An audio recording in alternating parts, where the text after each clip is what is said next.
Your film is now ready to be shown. Genetic control, 20% probability. 0, 1, yes, here's the unlikely event that became true, and I just go on through the others the same way. This is not a crap game. It's a serious game at the University of Pittsburgh about the year 2001. Rolling the dice is Dr. Olaf Helmer of the RAND Corporation. With Theodore Gordon, he is conducting a simulation exercise. A panel of experts has studied a list of possible 21st century developments, from personality-controlled drugs to household robots. They have estimated the numerical probability of each, from 0 to 100%. The 20-sided dice are then rolled to simulate these probabilities, a use of random numbers known as the Monte Carlo technique, and often used in think tank games. All of this is highly speculative, but the game serves a useful function. It encourages talented people to think about the future, the current fascination of a new intellectual breed, the Futurists. So we wind up with a world which has the following features. We have fertility control, 100-year lifespan, controlled thermonuclear power, continued automation, genetic control, man-machine symbiosis, household robots, wideband communications, opinion control, and continued urbanization. A 71-year-old futurist who has been called the citizen of the 21st century, architect-engineer R. Buckminster Fuller. We ourselves consist physically of atoms, and we know that all the atoms have their frequencies. It is theoretically possible to pick up all of our frequencies and actually send us by radio. You mean we'll be able to transmit ourselves somewhere else? Yes. To be reconstituted in some distant place? Yeah.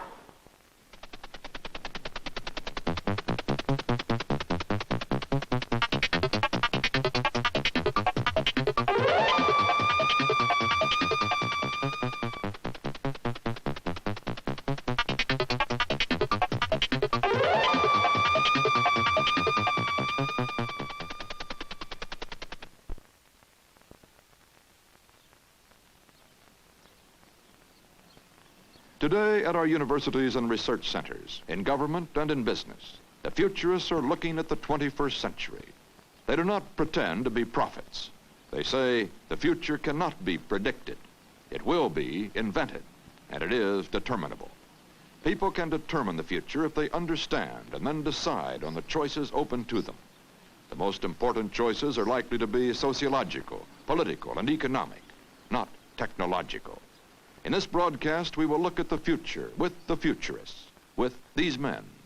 Sir Peter Bryan Medawar is a Nobel Prize-winning zoologist. Dennis Gabor is a physicist at the Imperial College of Science and Technology, London, and author of Inventing the Future.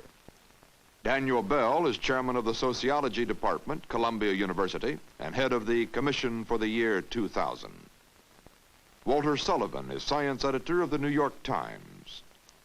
Gerard Peel is editor and publisher of the magazine Scientific American. Lord Ritchie Calder is a science writer and professor of international relations, Edinburgh University. Herman Kahn is director of the Hudson Institute and author of On Thermonuclear War. Isaac Asimov is a science and science fiction writer and professor of biochemistry, Boston University. Harrison Brown is professor of geochemistry, California Institute of Technology, and author of The Challenge of Man's Future. Bertrand de Juvenal is a French economist and journalist and director of the future-oriented group, The Futurables. If I were offered to spend a day in the year 2000 and see how things are then, I said see how things are to be, I would hate it. Because I don't want to know how things are to be. I want to exert action as long as I live so that the sort of things which should, in my opinion, be, have more chances of being. If they're all set, it doesn't interest me anymore to see the year 2000 than it interests me to see the year 1000. The merit of the future is that it is not set. The merit of the future is that it is the area in which we can exert our will exert our efforts, and try to validate our values. That is the merit of the future. Some people talk about predicting the future as if the future was going to unfold itself independently of our own wishes and desires. Now, I think one can take it as one of the great lessons of modern science or modern technology, that anything that is in principle possible will be done if people want to do it enough. So when one asks what is going to happen in the 21st century, what one really wants to ask is, what do we want to happen in the 21st century? I'm myself a physical inventor, a passionate inventor, and I'm very well aware that I'm one of the probably last generation of physical inventors. Of course, we still need inventions, but we don't need very much in terms of physics. Biological inventions we still need. Cancer is still something we must get rid of. But after that, what is important, the creative minority must put their mind on human happiness, on the study of psychology and of sociology. If it were up to me, I wouldn't let a single first-class talent go any more into physics or chemistry. Where would you put them? Into psychology. If I can be perhaps overly large about it, I would say we're becoming an intellectual society. Not that everybody's going to be an intellectual. This is a business civilization today. Most people are not businessmen, but the basic values of the society have been in terms of business. The basic rewards go to business.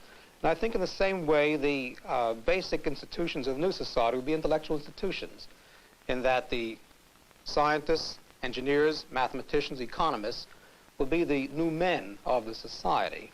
And I think it's true for one very important reason. It's not that we have more knowledge, which we do. There's a change in the character of the knowledge. This, I think, is the most important thing. And it's a change in the character of the knowledge in this respect that, by and large, the most important knowledge today is theoretical knowledge. This is where it seems to me the intellectual institutions, and particularly the university, becomes important. Mr. Bell, most of us are inclined to think pretty much in the 21st century in terms of the gadgets we're going to have, the push-button life we're going to lead. Is that the way we ought to be looking at the next century? Well, it's a very entrancing way of doing it, surely. But I'm not sure it really helps very much. I think so much of the discussions I've read about the future get concentrated on the new kinds of things that men will be able to do. It sort of feeds the kind of Batman or Superman kind of instincts some of us have, you know, in terms of being omnipotent in this particular way. Now, 35 years ago, one of the things which entranced people completely was the idea of fractional horsepower. And if you read the technological journals, the idea was everybody's life's going to be transformed with fractional horsepower, small motors. Now, it's true to some extent they help, because with fractional horsepower, you begin to get electric carving knives, you begin to get electric toothbrushes, but I won't say that these have necessarily transformed our lives in a very meaningful way. So I'm not sure that gadgetry is the best way of looking at the future. I would say, perhaps this reflects my own bent as a sociologist, to try to look at structural changes in society, which is why I come back to things like changes in the pattern of occupation, changes in the sector distribution of an economy, changes in the character of knowledge, as overall determinative of the kinds of jobs and lives people will have. What do you think will be the major scientific breakthroughs in the next 34 years before the turn of the century? Well, of course, there may be some fundamental breakthroughs in knowledge. Knowledge of the nature of the universe, you know, resolving these problems as to the nature of the universe, whether it's an eternal, ever-expanding universe or an oscillating, expanding and contracting kind of a universe, things of tremendous philosophical interest, but perhaps of more remote practical importance. Another one of these would relate to the nature of matter. Here we've been groping towards an understanding of the nature of matter, and it looked very simple a generation ago. Now it's gotten terribly complicated with all of the many different little bits of matter that you can produce in an atom smasher. But obviously behind all of this there's some system, there's some pattern, and perhaps we'll get this. Again, the practical applications of this are hard to foresee. But there are also very practical things that I hope and think that we are going to do. We're going to make it practical to produce energy in a clean way and in great quantity, perhaps through harnessing the hydrogen bomb reaction, the fusion reaction. These recent developments in producing batteries and fuel cells that can be used to store and make use of energy conjures up such a wonderful world, you know, of no automobile exhaust, no stack gases, you know. This really could be a brave new world of clean cities and clean highways. And this, it seems to me, is within reach. By far the most important task of modern medicine is to extend throughout the whole world the kind of medical advantages and privileges which are enjoyed today in the United States and in the advanced Western countries generally. And this will have to happen. This isn't merely a medical problem. This is a tremendous problem of administration, a problem of politics as well. And needless to say, it would be pointless to achieve it unless it were accompanied by a population policy. Because one of the consequences of these advances in medicine, indeed it's not it's already happening, is the threat, which is now a reality, of overpopulation. I have a phrase which I use in my lectures to my students, which is, freedom begins with breakfast. And you can have all the freedom in the world, but if you're not fed and you're not taken care of, if society is not taking care of your needs, then you're not free. The liberated slave dies in the ditch, you know, of hunger. And therefore we've got to come to terms with what, in fact, are the basic requirements of this vast population we're going to have. And on that world scale of population, not just pockets of hunger, but really beginning to look at this problem as a potential catastrophe of mankind. The population explosion is just, to me, as serious as the atomic explosion. The number one human problem, I would name, is the problem with which 2/3 of mankind goes to bed every night, and that's the problem, when do we eat? The feeding of mankind, the feeding of the poor, the clothing of them, the housing of them, means the industrial revolution of the underdeveloped countries of the world. So how is that revolution going to be managed humanely? The industrial revolutions that have occurred so far in history have been pretty cruel operations. We deplore the Russian story, we look with horror on the Chinese story, but we ought to examine our own histories and our own memories of what it took to conduct the American Industrial Revolution. The 35 million human beings that arrived in Steerage Passage and percolated through the slums of our cities. The Chinese that are buried under the ties of the railroads, as Archibald MacLeish has said. The reconstruction of the human cost of our Industrial Revolution would appall us if we did it honestly. The answer to this problem is economic aid, and economic aid highly informed by science and technology. The important thing here is information transfer. It's transfer of technology.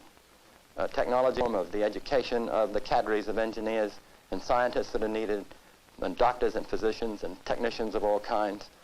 The delivery of $1 worth of this aid stimulates the production of a total of at least $5 of local activity in economic development, potentially in Brazil or India, because the major input at the other end is labor and mineral or agricultural resources, which they have in abundance. And this is the best bet the American people could lay on the future with the enormous resources and capacity that the scientific industrial revolution has placed at the disposal of our democracy. We keep on saying that the great conflict which is coming, I don't necessarily mean a war conflict, but the conflict of attitude, is no longer East-West, it's North-South.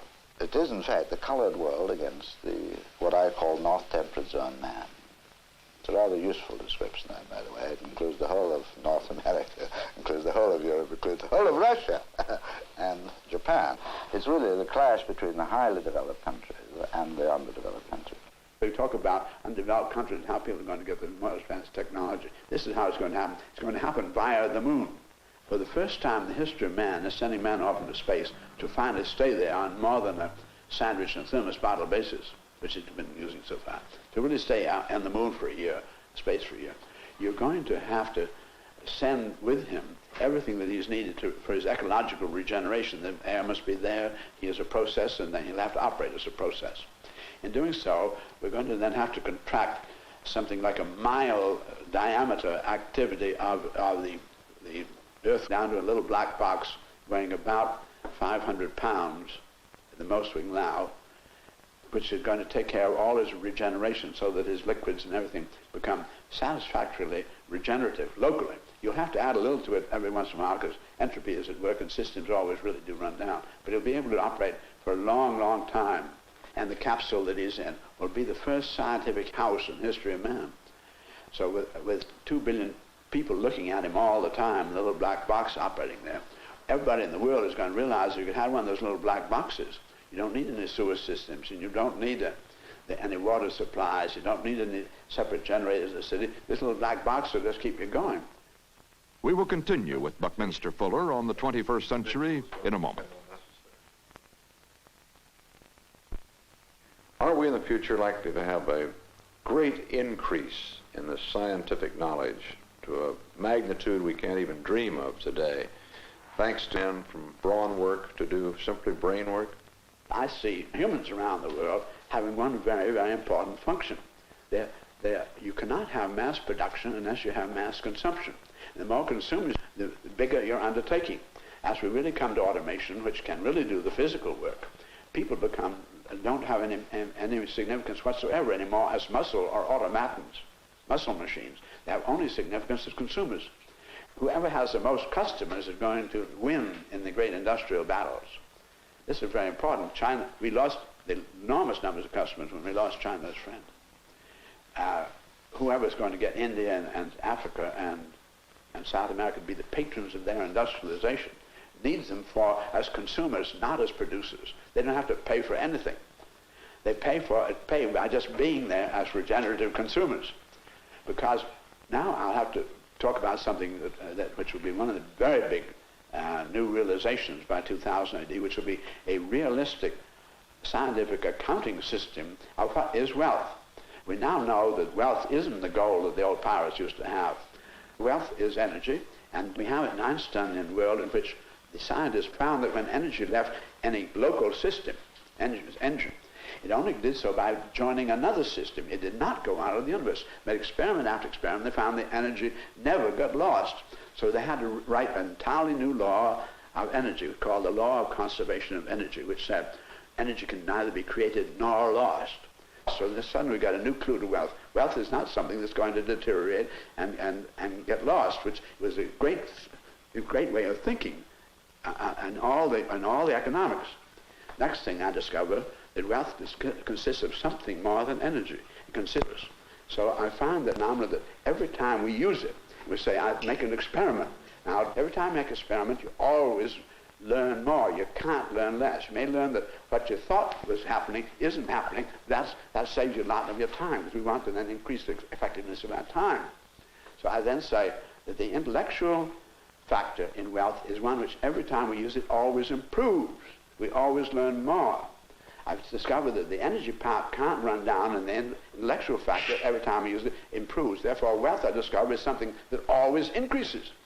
So that I would then point out to you that we are going to be able to afford to make everybody customers, and we're going to be able to afford then to bring in your Africa, and this is the answer to your question. We talk all world, going to have to make all of humanity successful or none.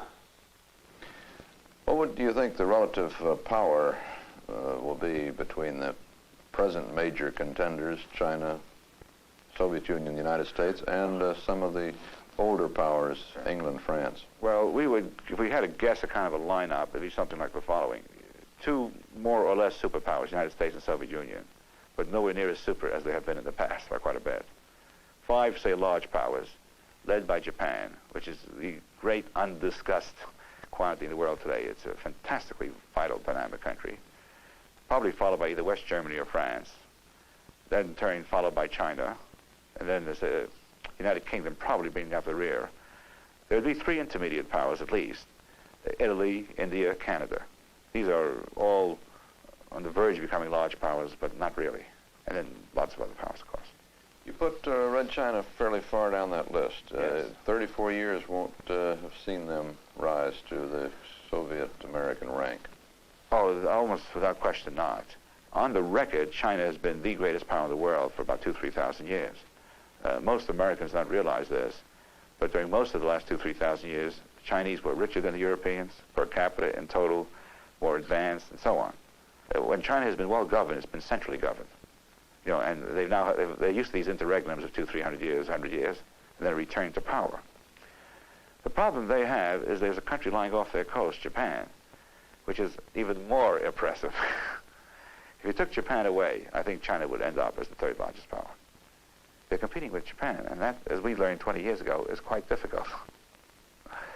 Japan is a country which is currently doubling its gross national product every 7 or 8 years. Nothing has grown that rapidly in the history of the world. Furthermore, if you study the Japanese national character, Japanese mores, Japanese government, Japanese technologies, Japanese decision-making, you more or less conclude there's a good chance this process will continue to the end of the century. We are now in a world in which no place on Earth is more than a few hours from any other place, where no one on Earth really need be ignorant of what is happening anywhere else on Earth, so that we have the physical capacity to be a truly single world. What is needed now is what is needed now is getting rid of our habits of thought that date back to the time when every little valley on Earth was far removed from every neighboring valley, when every little city was a separate little world. And this is difficult to do. It may represent, in fact, the greatest problem facing humanity a century from now, when we have all the capacity to conduct our affairs as a reasonable unit. This is not to mean that we're all going to be the same, we're all going to conform. Nobody can have regional differences, not at all. We face a number of common dangers. We can defeat those dangers only by common action, and we must learn how to take that common action. We have the physical capacity to do so. We need the heart to do so. How one can tame the human heart is beyond me, except that I think that we have two alternatives. By a century from now, the human heart will be tamed to the extent of facing the problems of the world sufficiently together so as not to kick each other while doing so, or else we will have destroyed ourselves sufficiently so that this entire discussion here means nothing. I am just as convinced as can be that man today has much more power than he realizes. I am convinced that man has it within his power today to create a world in which people the world over can lead free and abundant and even creative lives. And that starting now, applying the power we have is none too soon. We have already waited to the point where we are in very serious danger of painting ourselves into a corner. One of our problems is that we tend to live for today. We tend to say that, well, in one way or another, things will work themselves out. We can no longer afford to behave that way. We must take a long-range view of man and his problems, and we must attempt to the best of our ability to look into the future, to ask where we are heading, and if we don't like where we're heading, then to start now to do something about it.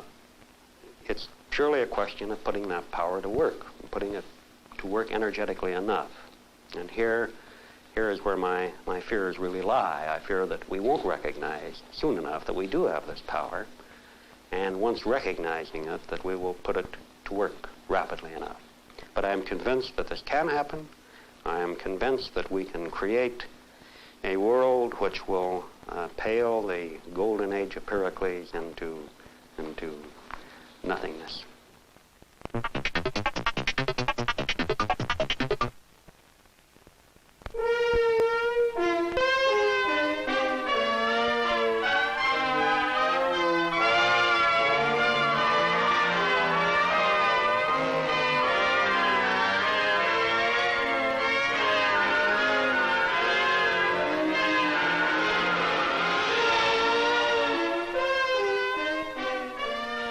The 21st Century was filmed and edited under the supervision and control of CBS News.